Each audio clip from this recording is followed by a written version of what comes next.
That day, I overcame my fear. Not completely, because I still get some fear, but I overcame most of that fear because that was the worst it was going to get. To freeze in that moment and have this whole crowd just staring at you and you not knowing what to say is one of the worst.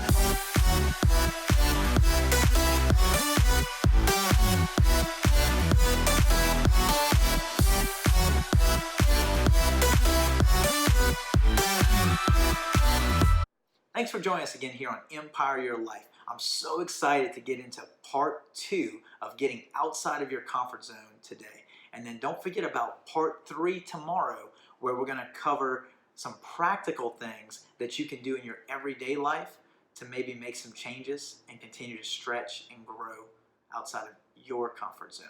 But today, I want to get into some personal things that I'm uncomfortable doing, that I'm trying to stretch and grow myself. And I'm hoping that you can relate to some of these things in your own personal life as well. Now, for starters, I'd like to say something that is making me very, very uncomfortable right now is launching this YouTube channel. This is such a stretch for me because, again, I'm not very good at public speaking. I'm not very good at putting myself out there. I tend to be a little quieter in front of groups, and so for me to put myself out there to the world on a YouTube channel has made me very, very uncomfortable. But I realize that even though I might feel uncomfortable doing it now, I know that over time it will continue to get better and better and better. And ultimately, my goal for putting myself through all of these uncomfortable things and these uncomfortable moments of filming videos and getting on stage and putting things out there on social media is to see that at some point I'm able to help at least one person to live a better life and to not make the same mistakes that I've made as an entrepreneur in all the years that I've been doing this. And the simple fact knowing that as I'm doing this, I'm continuing to get further and further outside of my comfort zone, which is going to open the door for new opportunities and new things. So I'd like to share a few other details that basically got us to where we're at today with Empire Your Life. And going back even only a year ago, being scared to stand up and talk in front of people and to do things like we're doing right now, I decided to go and join a local Toastmasters group. Now, if you're not part of a Toastmasters in your area, I strongly recommend that you find one and you join as soon as possible. If you want to talk about getting outside of your comfort zone, well, Toastmasters is a very easy and perfect place to go. And I say easy and perfect place to go because you're going to be surrounded when you're in that environment by a very supportive group of people. Because everyone in there is in the same position as me and you, where we're trying to improve our speaking skills and we're trying to get better communicators and to build better relationships and to express ourselves in the right way. And Toastmasters environment has a certain curriculum and setup that they follow from start to finish that teaches you to become better and better at public speaking and all of these things. And what was really great about Toastmasters for me was they have a part of the curriculum, a part of the session when you show up, that you do impromptu speaking. Now, this was a huge challenge for me. A huge challenge because as they go around the room, they come up with a topic for the day. And with this topic, you're going to have a turn to get up there and speak. And you might have a minute, 2, 3, 4 minutes to basically think about whatever you want to say. And you got to talk for about 2 to 3 minutes or so about this topic that you are not prepared to talk about. And it could be about all kind of crazy things. And impromptu speaking helped me more than anything else. And for the reason is because I am such a planned person. I want to plan out every single second of whatever I do every day. But when it comes to speaking, especially, I'm going to plan out every word, every pause, even mark down when people might laugh at something. I'm putting every detail in there, and I'm going to be, if anything, over-prepared for especially a speaking event because I'm so uncomfortable and I get so nervous doing it. But by practicing impromptu speaking, I didn't have that opportunity. I did not have the chance or the opportunity to sit and make notes. I didn't have the chance or opportunity to sit and prepare myself. I basically had to take a topic, and I had only a few moments to come up with something to say or talk about with that topic. And this drill, doing it over and over and over again for months and months and months, has probably helped me more than any other thing with public speaking. And now I could say I'm still a little uncomfortable getting up and speaking in front of people. I'm still a little uncomfortable doing these videos. I'm still a little uncomfortable putting myself out there on social media. But it's continuing to get better and better every single day and every time that I do it. And I know that as I'm getting better, it's allowing me to be a better communicator, so I can take what's inside of my head and get it out to the world. Now, like joining Toastmasters and doing impromptu speaking wasn't enough. After only a few months of being there, came their season for speech competitions. Well, being in the mind frame that I've been in over this last year, wanting to grow, wanting to get better, wanting to get outside of my comfort zone, I decided, hey, sign me up. Yeah, I'll go and do a speech competition, even though I've never done one before. So I immediately started working on a speech about my entire Toastmasters journey and how a red solo cup was there every step of the way. Going back as far as even when I met my wife in college at LSU, tailgating, go Tigers! And from being married to my wife then led to a barbecue about 2 years ago where I was talking with my brother-in-law Chuck, and he recommended that if I wanted to get better at speaking, I should join Toastmasters, just like I'm recommending for you. And so at first I wasn't really sure what Toastmasters was, if it was a breakfast club or how it all worked, but I did figure it out, and I eventually joined a program shortly thereafter. But so the speech was about that process, and then I even went into how the first structured speech that I gave at Toastmasters even was with the red solo cup. Red solo cup, when I fill you up, life's a party. Now, here I was, signed up for a speech competition. I ended up practicing this speech at least 30 to 50 times every single day. I just was so nervous, and like I said, I like to be prepared and plan every little thing. And so I just continued to rehearse the speech over and over and over and over again. So even leading up to the day of the competition, I woke up early, I got myself a workout just to get some blood pumping and to feel good and get that adrenaline rush, and probably practiced the speech another 10 times the morning of the competition. Well, then I had another great idea. On the way to the competition, I wanted to have just a little extra energy, so I decided that I was going to stop off and get a Red Bull. Here I am now, if you can imagine with me for a second. So I'm already uncomfortable and sitting in the audience and starting to get nervous already. Well, now from drinking a Red Bull, now I'm nervous and I'm jittery. Finally, they do call my name, and I step up on the stage, and I just felt so good because I did know that I had rehearsed it so many times and I had it down word for word. I knew where all my stopping points were. I knew where people were going to laugh.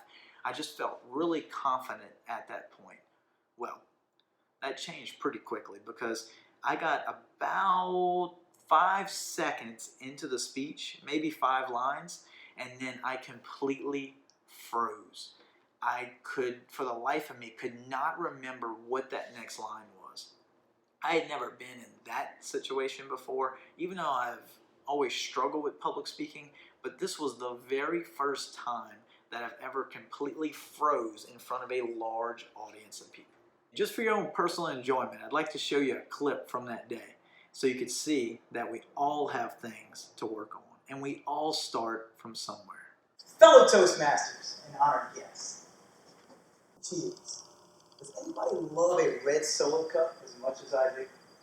I mean, they're perfect. Red solo cup full of your favorite drink, especially at gatherings like barbecues, fairs, festivals, especially college tailgates. They always seem to remind me of one of my favorite stories. So for the next 6.5 minutes, I would like to tell you a story about a young, awkward guy chasing a beautiful girl, a true underdog with all the obstacles against him.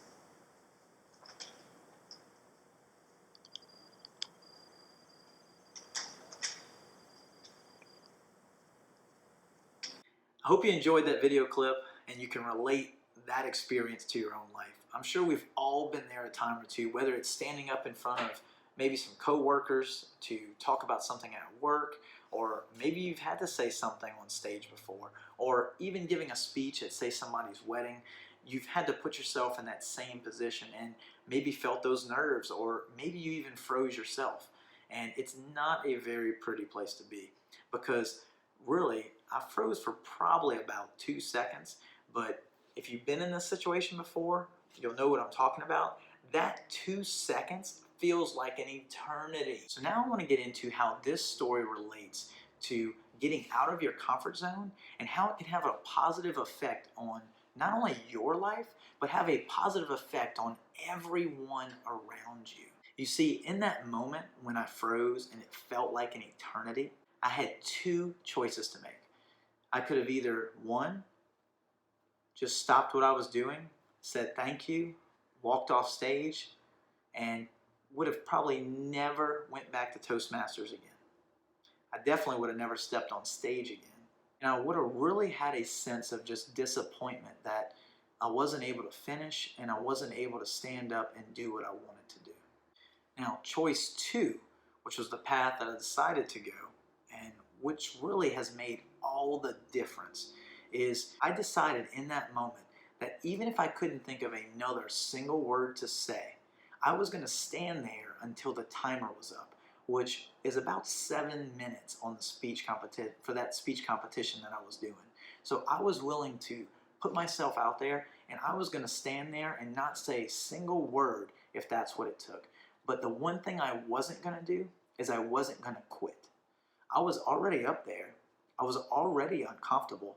And if you push yourself to that level, if you quit, you're just not going to get anything from it at all. So I told myself I'm going to push through. I'm going to stand up there. I'm going to stay. I'm going to figure this out. Well, a very funny thing happened, because within seconds that felt like an eternity, I actually figured out the rest of my speech and where I got lost and where I needed to go. And it ended up being really great, because I ended up still finishing the speech in probably 6 minutes and 59 seconds. So I had just made the timer, and I was able to get out everything I wanted to say.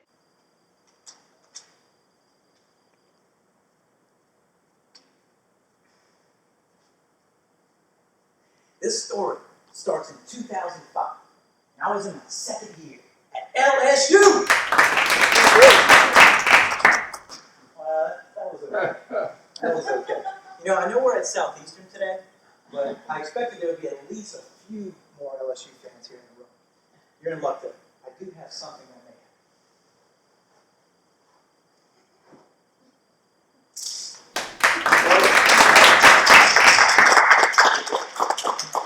happen. And to my surprise, for that day, for this district competition of Toastmasters, I ended up taking home 1st place for my division that I was in, which was very, very exciting and gave me some more motivation to continue to go to Toastmasters, to continue to speak, and more than anything, it gave me the feeling that I can actually get up there and speak in front of a crowd of people, and that I can put together YouTube content so that way I can present to you about being an entrepreneur and living a balanced life, and be able to communicate that out to you and not feel as nervous or scared as I have in the past. That day, I overcame my fear. Not completely, because I still get some fear, but I overcame most of that fear, because that was the worst it was going to get. To freeze in that moment and have this whole crowd just staring at you and you not knowing what to say is one of the worst moments that you could be in. But to be able to push through that, to be able to push through my comfort zone, I was able to stretch and grow as a person and grow in the area of speaking and communicating. And now, because of that, that gave me the push that I needed to officially say that I'm going to put together this YouTube channel. I'm going to put together Empire Your Life, and I want to spread my message to the world about how being an entrepreneur isn't all the fame and glamour that everybody looks at. It's a lot of hard work. And being an entrepreneur, not only is it a lot of hard work, but you're going to continue to do a lot of sacrifices and put a lot of time in to grow your career, to grow your business. And while you're doing these things, all of your other areas of your life start to suffer. And so my message that I want to be able to spread to you, and that I hope that you're able to take from all of these videos, is yes, get out there and sacrifice. Yes, get out there and push yourself to the limit, grow a business, make money, build wealth, do all of these things. I totally back you on doing that.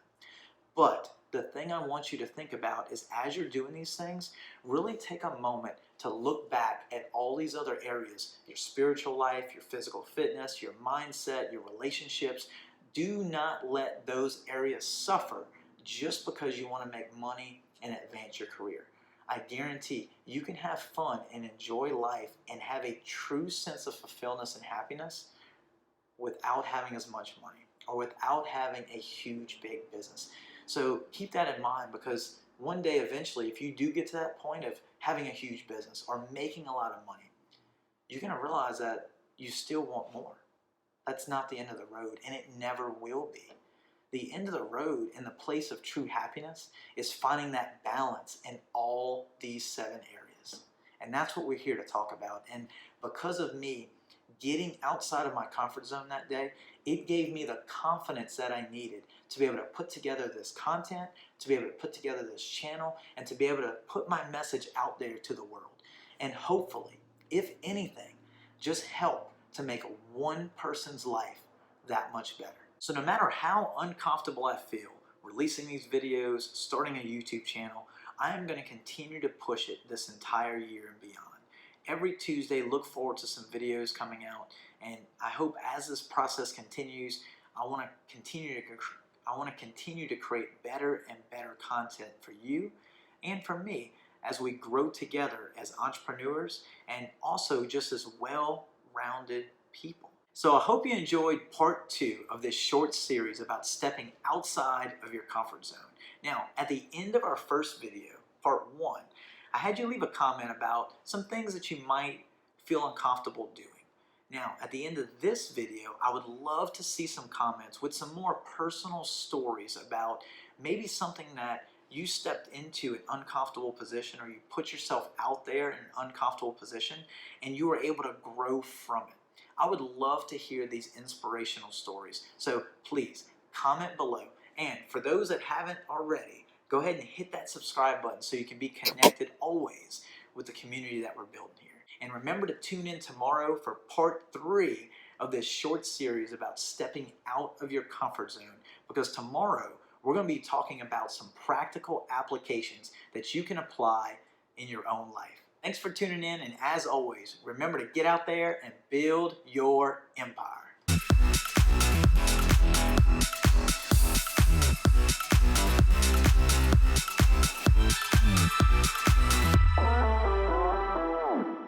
Thanks for joining us for another episode of Empire Your Life. If you haven't already, smash that subscribe button and leave a comment below.